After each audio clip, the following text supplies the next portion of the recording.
অভিযোগের বিপরীতে পাল্টা অভিযোগ। আবারও সংঘর্ষে জড়ালো রাজধানীর স্বনামধন্য দুই কলেজ, ঢাকা সিটি কলেজ ও ঢাকা কলেজ।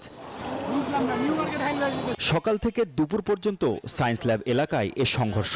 ধাওয়া পাল্টা দেওয়ার ঘটনা, করা হয় ইট পাটকেল নিক্ষেপ, বন্ধ হয়ে যায় যান চলাচল। এক পর্যায়ে পরিস্থিতি নিয়ন্ত্রণে লাঠিচার্জ ও সাউন্ড গ্রেনেড নিক্ষেপ করে পুলিশ।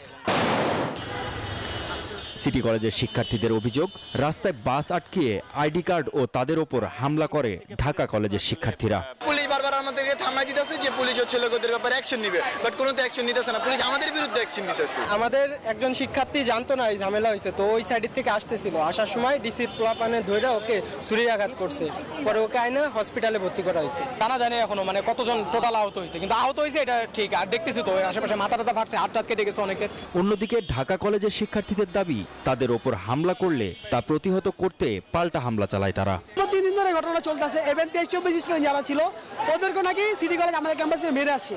এবং আজকে নাকি মোহাম্মদপুরে যে বাসটা ছিল আমাদের ঢাকা কলেজের, সে বাসে ওরা বাস ভাঙচুর করছে। এটাই আমরা এখন ওরা মারামারি করতেছে, আমরা এসে নিয়ে যাইতেছি ভাই। এটা যদি আমরা না নিয়ে যাইতে আজকে মনে করি সিটি কলেজের কিন্তু অবস্থা খুবই খারাপ হয়ে যেত। যারা ওরা পারতেছে না, শুধু শুধু একটা মনে করি ইঙ্গিত দিয়ে মারামারি লাগাই দিতেছে। পুলিশ বলছে 3 দিন আগে এক কোচিং সেন্টারে দুই কলেজের শিক্ষার্থীদের আইডি কার্ড নিয়ে ঝামেলা শুরু, আর সেখান থেকেই আজকের ঘটনার সূত্রপাত। গত কয়েকদিন আগে তারা উদ্ভাস কোচিং সেন্টার একসাথে মনে হয় তারা কোচিং করে।